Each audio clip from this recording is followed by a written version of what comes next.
We've all seen the chases on TV. You probably thought you could do it better. Maybe you fantasized about pulling off the perfect heist. I know I have. Hi, I think I can do it. I'll even show you how. These are 5 easy steps for running from cops. I'm definitely gonna be on a list after this Felix, comes out. Hello, I heard FBI. you like to wash your hands so your long sleeves get wet too. Now in this hypothetical situation, we're gonna imagine that you're planning a bank job. Bank robberies are the coolest crime because nobody gets hurt and the money is insured. What could possibly go wrong? Step 1, choosing the right car. Everyone has their own idea of the perfect heistmobile, but each has their own advantages and drawbacks. One thing that might affect your decision is what your adversaries are driving. Cop cars used to be big sedans like the Crown Victoria, but that is quickly changing. Most departments are switching to the Ford Explorer Police Interceptor. It's all-wheel drive, has upgraded brakes and suspension, and new models are pushing 400 horsepower. That's 0 to 60 in around 5.5 seconds. Let's see what some donut employees pick. That's easy. Well, I'd have my friend drive a white Ford Bronco, and then we'd just hit the highway. Cops never pull us over. Cheap track hawk, probably the best choice. Fiat 500 Turbo, not the Abarth because the exhaust is too loud. And ever heard of a little thing called the Italian Job? Yeah. Old school Porsche 911. Fiat? Gen 2 Mazda Speed 3. Trophy truck, 100%. A white BMW. Okay, I can agree with that. And Yeah, I could. won't stick out. Supercars are a logical choice. They're fast as heck and maneuverable, and whomst among us doesn't want to outrun a helicopter? But there are a ton of drawbacks. First, supercars have no ground clearance. There's no room for a big bag of cash, and visibility in most of them is trash. And lastly, there's no way you'll blend in. It'll be really easy for witnesses to say that your car looks like a Ferrari. A hatchback is another good choice. Practical, low profile, and agile. Me personally, the thought of fleeing the cops in a Volkswagen GTI sounds pretty good. I think we can all agree on that, right? What about GTR? God. All right. Without Turns spoiler. out someone already thought of this. Car and Driver magazine tested how fast your car has to be to outrun the cops. They used a GTI, which held off the cops around turns, but it wasn't fast enough to make any sort of gainful lead. So, if you're thinking about going the hatchback route, make sure you're in an area with tight quarters and short straights. Why is Chad bat chasing everything now? You can now? literally go over anything, but it'll take a minute for your partner to put on the racing harness, unless they're fine with being thrown around the cockpit. What you need is something that splits the difference between supercar and hatchback, something with good performance, practicality, and the ability to stay undercover. Other people will tell you to get something like a 5 Series BMW or maybe the Chevy SS, which are both great options, Audi. and I think you'd be okay. But I say go further. You want to blend in on the streets? I say blend in with the cops. Get a 5th gen Ford Explorer in either black, white, or silver, and you'll look like an unmarked police car. Better yet, just buy a police car. You can get these things for under 15 grand, and Bart actually bought this thing. Not only will you level the playing field, but Wait, really? it's pretty comfy too. It's also got a column shifter.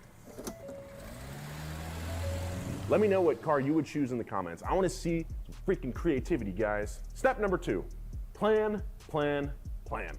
When you watch a police chase live, it becomes clear that most of these people running don't have a plan. They just drive around a main avenue, take a wrong turn somewhere, usually hit some poor guy in an intersection, then ditch their car outside a laundromat, hop into someone's backyard, and then get tackled by a big dude named Officer Greg.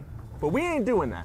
Nah, before you rob that bank, you need to drive all around it at all different times of day so you know when it's better to take side streets and which roads to avoid entirely. Put these on.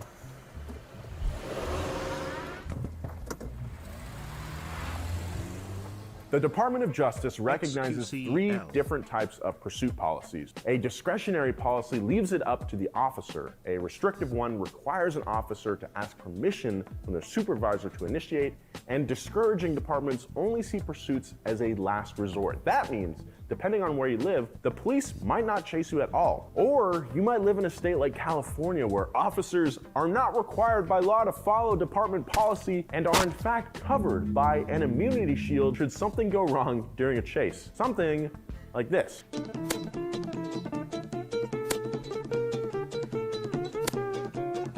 So be sure to know your local department's policy ahead of time.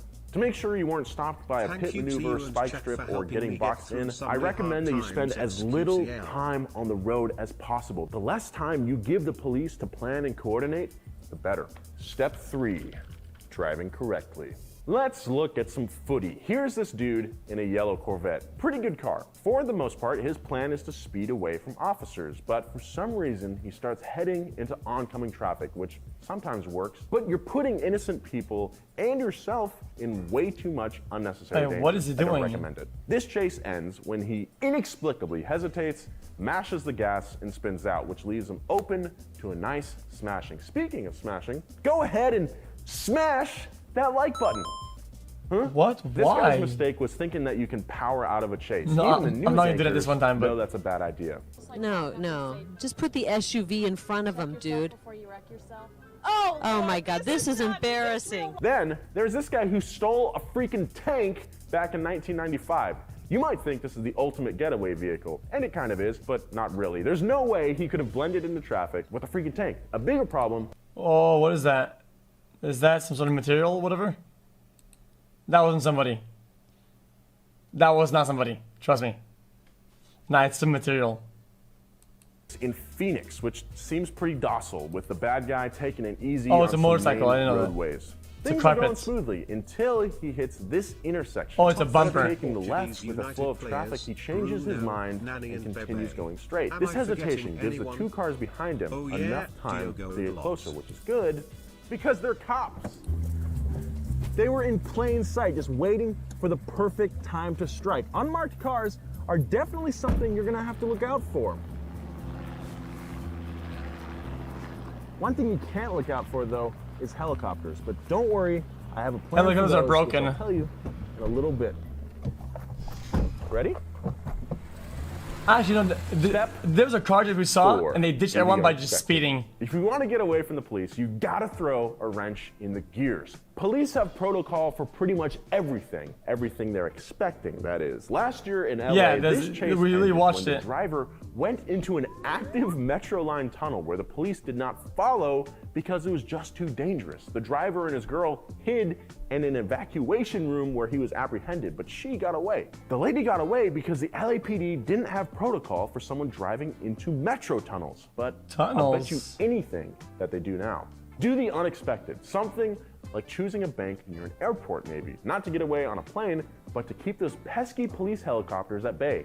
Air traffic controllers have complete authority over who is in their airspace. If the police want to fly near an airport, they need to ask for permission. Plus, you need to be at the airport anyway, because you'd have a second car waiting for you in the parking garage.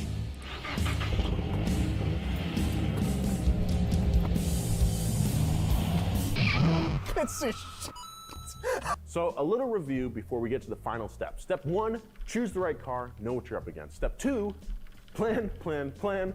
Step 3, drive good. And step 4, do the unexpected. Now, if you follow those 4 steps correctly and you make a clean break, step number 5 is learning how to order a margarita in Espanol, compadre. Dos margaritas, por favor. No, you gotta roll your R's. I'm not even sure if I'm allowed to encourage you to do stuff. Don't do it. Don't rob a bank.